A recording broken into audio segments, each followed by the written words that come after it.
Good morning, and thank you so much for stepping into my queendom for this week's episode of Queening with the Empress. I am your host, Patience Pat Phiri. For as long as I can remember, my hair has had a significant part in my life. On Sundays, that would be my bonding time with my mother. My sister would try to as well, but so it gave me trauma. Like every time she would say she was doing my hair, I would be so afraid. And then as I grew up in my teens, my excitement was December holidays, because that was the only time my mother would allow me to do something called a straight perm. What was funny about a straight perm was for the few weeks, 3 weeks I think, my hair was nice and straight and like a little ponytail. And then come January, then I would have to cut off everything, because in my mother's house there was no funny trick. It's either or nothing. And as I grew up in my 20s, I crossed over and I became part of the creamy crack crew. The cream would relax and straighten your hair and things like that. So I was part of that. And then for a few years, I did weave, but it didn't sit well with me. And then I crossed over to braids. I discovered braids and I thought, okay. But then there was too much work. And finally, in my early 30s, I decided to go for the big chop. I shaved off my hair. I started my life, I think, all over again. And I just read something that said that a woman that cuts off her hair, a woman that shaves off her hair, is ready to start a new life. And ever since, I have been wearing my hair natural, and I think it's close to 6 years now. I've been wearing my hair natural, but it's hidden under all this. And I realize there's so much conversation when it comes to black women's hair. There's so much politics to it. Why does she wear her hair like this? Why doesn't she do it this way? But even the Bible talks about hair being a woman's crown. So much stuff is based on hair, so much. And I thought that's what we need to talk about today. We need to talk about the politics of black women's hair. And I thought, who better to invite to join me in my queendom than the beautiful Ntie is with us today. She is a soon to be great lawyer. We received it, Auntie. Yes. And a media personality. So welcome to Queening with the Empress. Thank you, Pat. I would have had a big problem if you didn't mention that you know Paps. Because, hi, Daddy. Okay, so we're talking about hair. And I love that you, brought out your hair. Yes. Is a feature. In its fullness. In its fullness. What's your hair journey? I grew up in a religious home, right? And we used to go to a particular church whose name I won't mention for the sake of my safety. So we were not allowed to relax our hair in that church. We always grew our hair natural. And I think we used to love it a lot because we'd compete also in church, like, mbanole, puffing cool and stuff like that. And then we left the church just after, I think I was around about grade 6 or 7. And then I went into high school. So also I won't mention the school that I went to, but there was kind of politics with growing your hair naturally and let it stand out as it would naturally grow. So I had to cut my hair actually when I was in Form 1 and 2 because I couldn't really grow it the way I wanted to. And then eventually did cornrows because it had to be neat. And then obviously A-level, then we were allowed to do braids and stuff like that. So and then I had to relax my hair actually when I was 9 A-level because I wanted to be chosen to be a prefect. And so you couldn't be a prefect with natural hair? Not really, but it wasn't too clean not to to have your natural hair, you know. So if I relaxed my hair to be nice and smooth and shiny and presentable, if I may say. And then after high school, obviously now I was free, I was independent. That's when I started doing the dyes, everything that I wanted to do and growing my hair naturally. And then I'm not really a big fan of hair, also long hair. So I tend to cut my hair a lot. I could cut it short next week actually, but grow it back naturally. I always wanted to remain natural and short. And I think that's basically it. what is the politics about Black women's hair? Why are we so caught up in it? I think, first of all, being Black on its own is political. Black as a color, especially now in the times that we're living in, a lot is happening around the world, especially on social media. We see the hashtag Black Lives Matter. So being Black on its own is political. So now imagine this huge hair standing out, saying, this is it, this is my hair, this is how it grows. So there's so much politics around it, considering that when you have Black hair, you are aware, you're conscious of who you are. It's a sign of self-consciousness, of knowing that I do not need to conform to a certain way of life, you know. And it's resilience to white supremacy, to saying you need to grow your hair a certain way. So the minute you resist change, you are political already.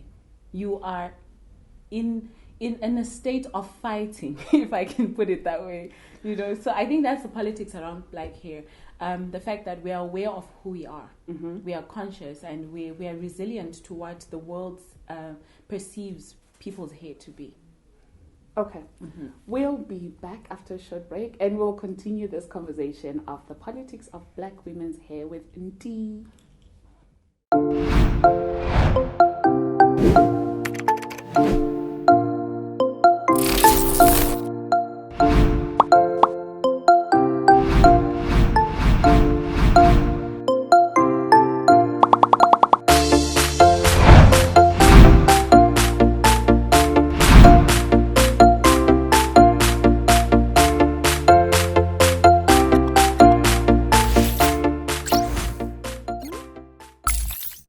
Welcome back to Queening with the Empress. I'm still your host, Patience Pat Phiri, and today we're discussing the politics of Black women's hair. In my queendom, I have Ntie Phiedarh, and we're talking about it. Just before the break, she was saying that the politics about Black women's hair, is that it goes against the standard of what we say. For the longest time, I know Google, when it said professional hair and unprofessional hair, there was a conversation that had to be had. And in the States, I think only recently, legally, did they start saying Black women can wear their hair natural. So it's a revolution. But kulama tef war, and kule weave ama inches, kule ama week. I don't know if there's a difference. I don't know. Then there's the natural. Most of the times I feel like they are winning because they come out. Why do we have that tough war? Like, what fuels it? Remember, I already said owning your Black hair is a sign of consciousness, of knowing who you are. So I feel that when someone's wearing a weave or a wig, they have sort of a low self-esteem of, girl, embrace it. They will come for you. No, I mean, you can come. I have my hair. I can fight back. But the weaves and the wigs, you said you don't know the difference. There's obviously the wigs are, you know, you have your cornrows. You put it on, it's convenient. You're out of the house or whatever you need to do.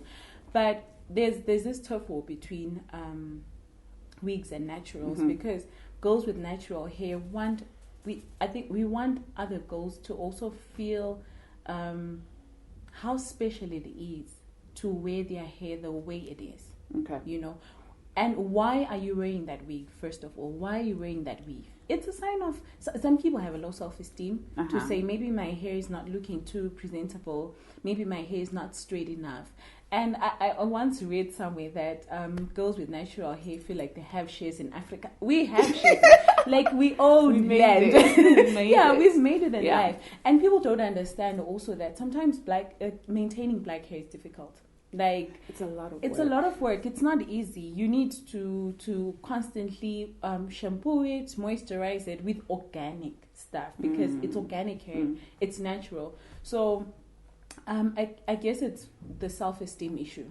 Like, we will always fight about it because we feel you want to fit in. So would you, to a point, because I know the people that will wear wigs and stuff because maybe they suffer from alopecia and things like that, but then who can't see themselves without that extension, because of like, if I wish I was as beautiful as you so that I could wear my hair like that. That is what worries me. But do you think, to a point, to a little point, Yeah. it's kind of, it's like self-hate, like the way we talk about skin bleaching and stuff. Is it the same thing? Or they're cousins? I think so. I agree that it's kind of self-hate because, first of all, black people, because they've been perceived to be black is ugly, black is not beautiful. So a lot of them haven't accepted who they are.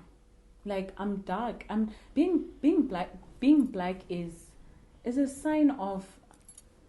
Okay, we need people actually to understand that it's just skin color. You know, so you are who you are. You are a brown-skinned girl, so embrace that. So, of course, it does have everything to do with self-hate because you're not accepting that I am black, I am like this, I am naturally like this.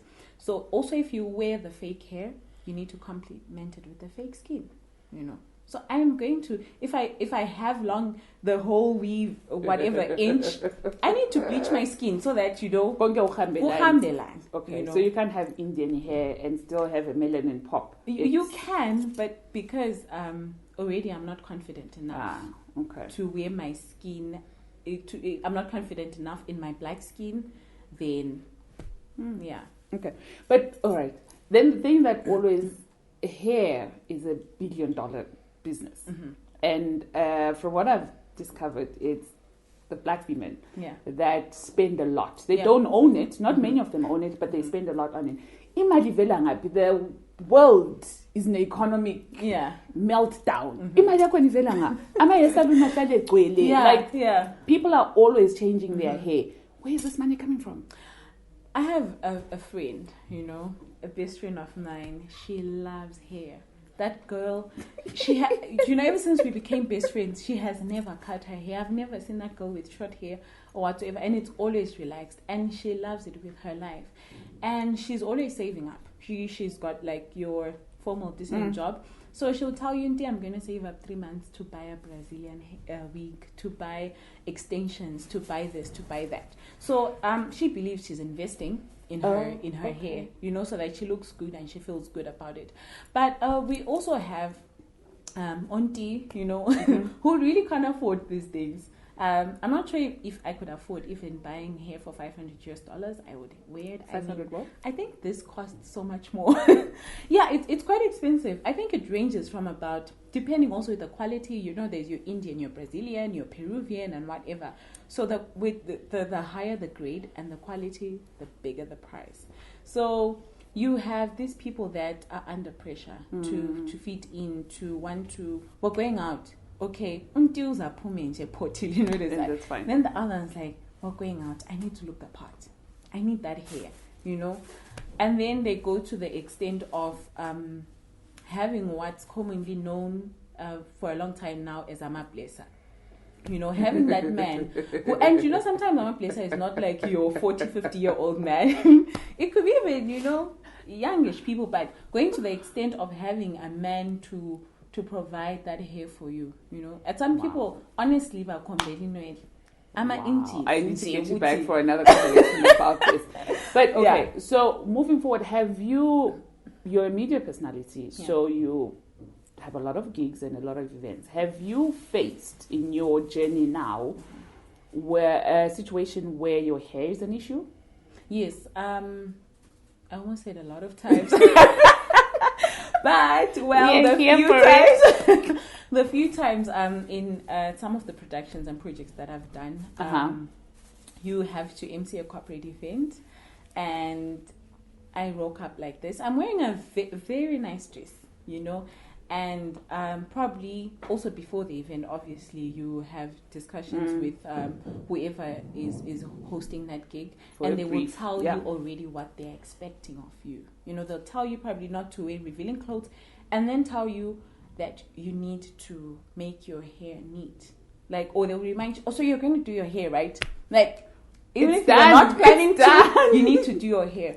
And then sometimes, because maybe we're having a discussion on a very deep topic, maybe like the ones you normally have, tags and whatever, I don't know, those things, and advocacy and whatnot. It's like, something that happens a lot in the corporate world, so you need to look professional.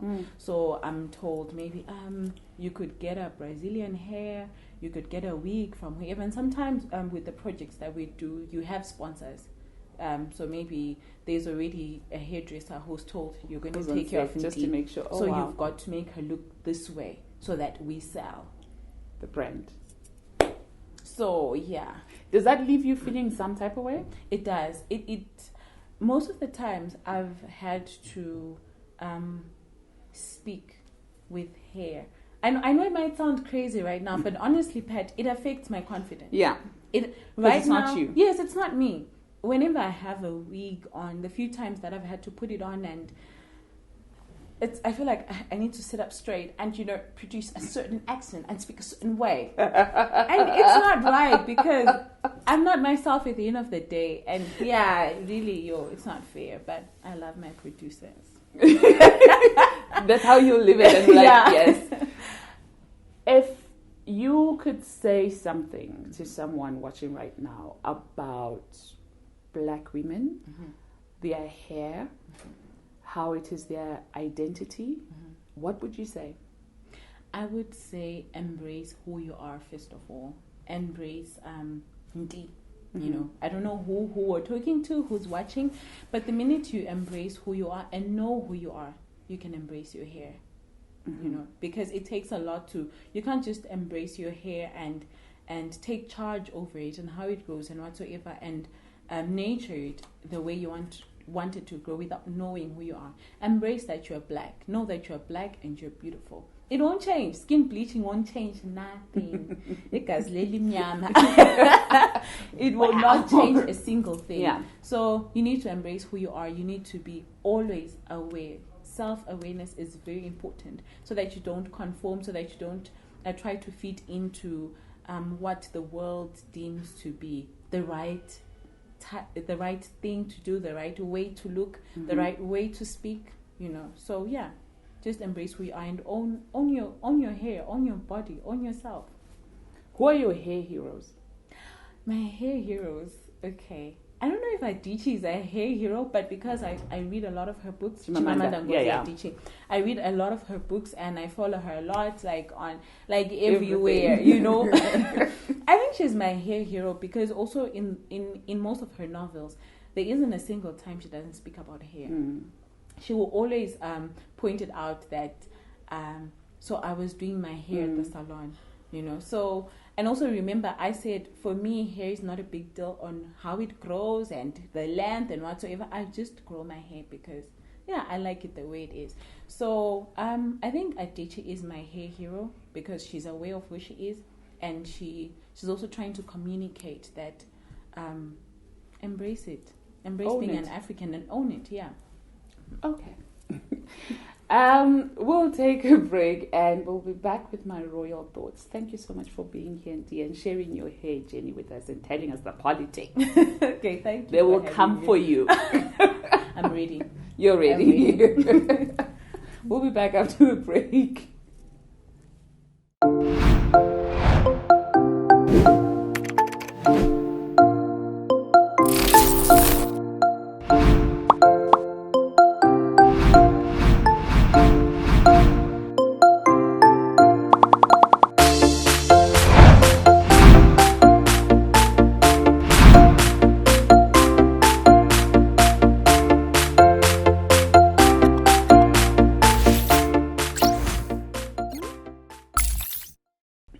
Welcome back to Cooking with the Empress. And from today's conversation of politics of Black hair, it got me thinking, what does my identity and hair have to do with who I am? And speaking to Ntie made me think, the politics, the drama. You think Black Panther movement, they came out and they had the afros.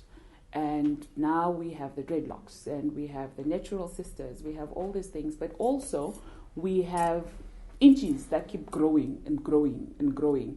And many years ago, I watched, I think it's a documentary by Chris something, a comedian who talked about good hair and was explaining to his daughter where all these extensions are taken from. Indian women that go to the temple and it's a sacrifice to their gods and things like that. That was scary. But then, anyway, I wonder, why do we put so much value on the hair? India Iris says, I am not my hair. And when I decided to take up my hair drip, I remember that was exactly what was on my mind, that I am not my hair. I did not want to walk into a room and be judged on the type of hair that I had, so that people already have me down to a T.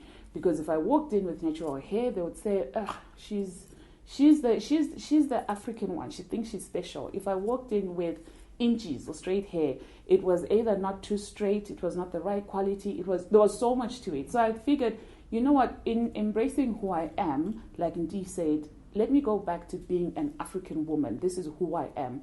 Let me walk in, and then they judge me on my face.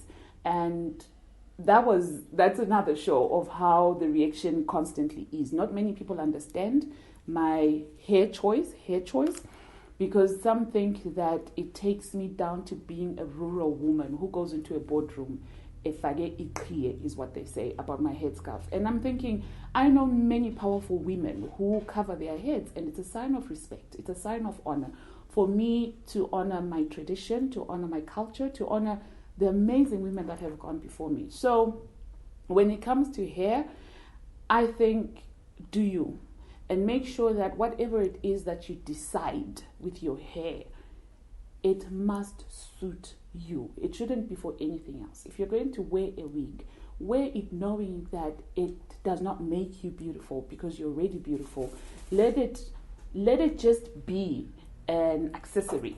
Let it not be who you are. Let it not define you. Let it not the color, the whatever, all those things, because you are, as the Bible will say, wonderfully and fearfully made. And that melanin must pop. We must hold our hair with such pride and let it be the crowns, because we are the queens. And if we then don't wear our crowns with pride, people will walk all over us. And for my hair hero, I want to celebrate my mother for teaching me that natural hair is perfect and that I am beautiful with my hair. And my hair envy, Karen Kelly, all the way in Japan, because she is growing out her hair. It's silver, it's gray, it's amazing. So I look forward to hearing your hair stories. Remember to follow, like, share. We are there, Site ZW. This is me signing out from me and my team. Stay safe, everybody, and enjoy your hair. Bye.